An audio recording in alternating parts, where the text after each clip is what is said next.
Banned na umano sa China si Defense Secretary Gilberto Teodoro Jr. kaugnay na sinalakay na steel plant sa Misamis Oriental noong nakaraang buwan. Iginiit naman ng mga otoridad na walang diskriminasyon sa mga hinuling Chinese national sa planta na pinasasara na ngayon dahil sa paglabag sa environmental laws. Yan ang ulat ni Patrick De Jesus.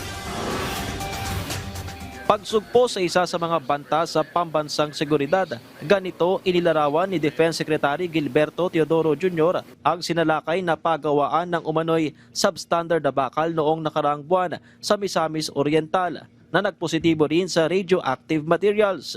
Ginawa naman ng kalihim ng parangal ang mga sundalo na kasama sa operasyon sa kanyang pagbisita sa Philippine Army 4th Infantry Division sa Cagayan de Oro City. Pinatawan na ng cease and desist order at kanselasyon ng Environmental Compliance Certificate ang naturang steel plant at pinagbabayad ng multang 450,000 pesos dahil sa paglabag sa iba't ibang environmental laws.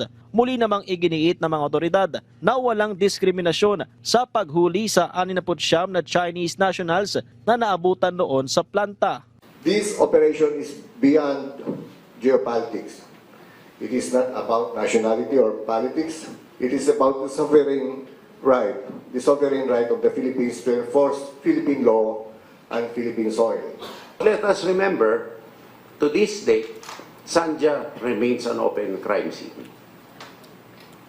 And the investigation is still ongoing to unearth all the principals and perpetrators of this act and their cohorts. Nagpapatuloy ang medical examination sa higit 300 Pilipinong trabahador ng planta dahil sa posibleng radiation exposure.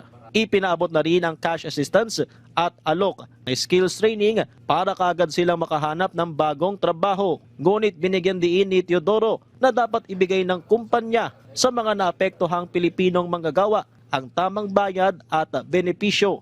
Ito, maging halimbawa din sa atin na ginagamit talaga ang Pilipino nitong mga to.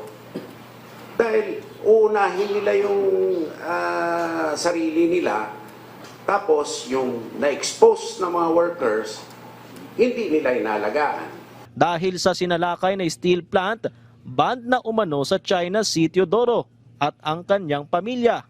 Titingnan din daw kung may asset ang kalihim sa China para kaagad i-freeze. Wala pang impormasyon sa naturang ulat si Teodoro, pero sagot niya, Wala akong asset sa China at wala akong balak pumunta doon. Hindi naman sa ayaw mo pumunta. Dahil gusto mo rin eh. Ang laki ng bansa na yon, ang daming kultura, ang daming ano. Pero kung yung asal ng gobyerno mo na wala namang karapatan ng mamamayan mo, ganun, huwag na lang. Sinusubukan pa namin kunin ang panig ng Sanjia at Chinese Embassy patungkol sa mga panibagong pahayag ng mga opisyal ng pamahalaan sa sinalakay na steel plant.